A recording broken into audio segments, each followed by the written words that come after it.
Welcome to episode 1 of the Mile 62 podcast. I'm your host, Richard Elkins, coming to you from Austin, Texas.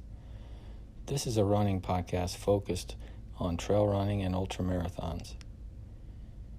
My goals are to inspire you to run with stories about my running adventures and interviews with others from the middle and back of the pack. On occasion, I will interview some elite athletes, but that is not my focus for this podcast. I will also produce race reports and tell you about races that I participate in and friends participate, and we'll have some guest hosts from time to time. These race reports will be descriptive in that it will give you a good idea about if you should do the race or not. A little bit about myself. I'm 52 years old, been running about 30 years. I grew up in Texas and graduated from the University of Texas at Arlington. I work in the procurement field since the 90s, primarily working for global electronic component companies, and I'm currently in the lithium battery business. I previously lived 10 years in China.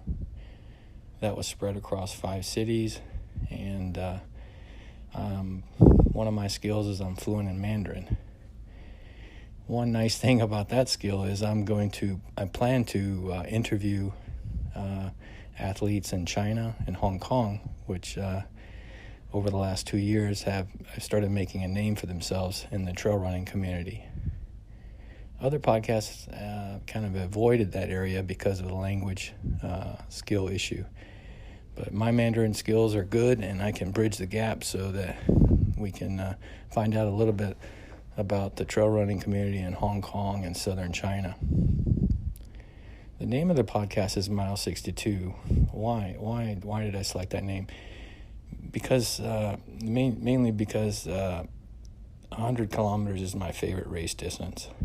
It takes it's an all-day adventure. You're running in the daytime, you're running in the evening, and I just find that it's not too short and it's not too long. I have done a few races at the 100-mile distance, but I have not been successful yet. And I've kind of found that my sweet spot, I guess you would say, is the 100-kilometer distance. My running experience, over the 30 years, I've run about 18 marathons, including 4 international marathons. That included 1 in Hong Kong and 3 in Shanghai, 2 different courses in Shanghai. I've done a few Olympic distance triathlons and duathlons. Duathlon being bike, run, bike. And when I came back from China a few years ago, I took a job in California Bay Area, and that's how I fell in love with trail running, running the mountains there. I did my first ultramarathon about 3 years ago, and as of today, I've done about 19 trail races, with most of them at the ultra distance. And those included 30K, 50K, 100Ks, and 2 100-mile events. In Texas, it's very hot, so we have a lot of night racing, which I really enjoy. And that adds another aspect to trail running, due to running at night and trying to avoid things and running into nature, snakes, animals, etc. That's a little bit about myself. I'd like to also do one race report. On July 26th, a few weeks ago, I did the Nuit, which is a French name. The meaning is the night.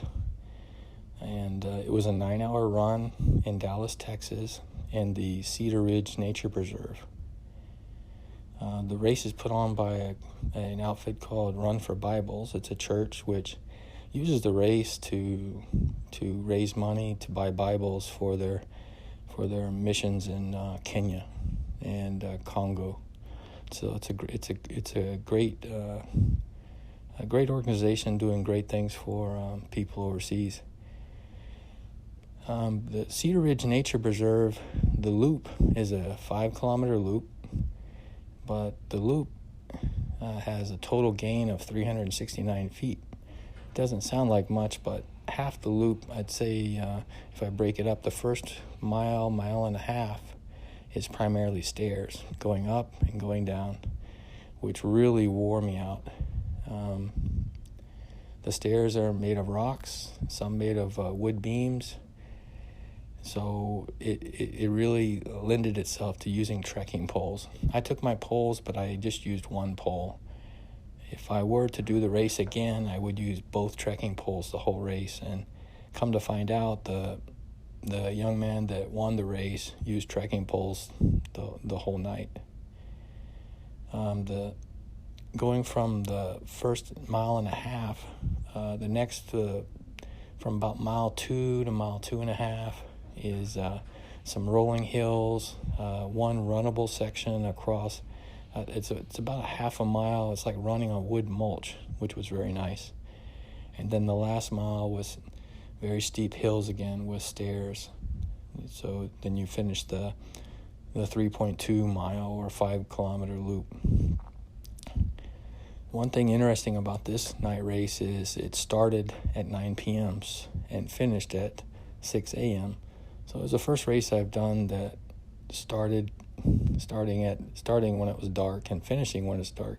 Most night races start around 7 p.m. so you can either run one lap or part of the first lap and get an idea of where you're running. But this entire race was held during nighttime hours. So used 2 lights. I used my Ultra Aspire waist light and also my Black Diamond headlamp, and alternated them. On the very steep terrain, I used my headlight, which is a lot more effective. The course has a lot of snakes. There's signs everywhere. When you start the run, there are big signs saying basically they have every poisonous snake that's in Texas on the area. I was very lucky. I didn't see any, but I met several people that saw some pretty big rattlesnakes during the run. One of the interesting things about the race is you must finish the last lap within 20 minutes of the 9-hour cutoff, or you must do another lap. So I came in, I think I was about 25 minutes before the cutoff, and found some other runners, and we kind of waited it out a few minutes so that we could arrive within 20 minutes so we didn't have to do another lap, because after 9 hours I was really beat up. I twisted my right ankle going down a stair on the 4th lap. I ended up doing about 9 laps. Did 9 laps. And so it was a very interesting race. They had one aid station at the start and finish line, and I highly recommend this race. It's not an expensive race, and they hold it every year in July. That's it for this episode. Stay tuned. We'll be releasing our second episode very soon. Thank you.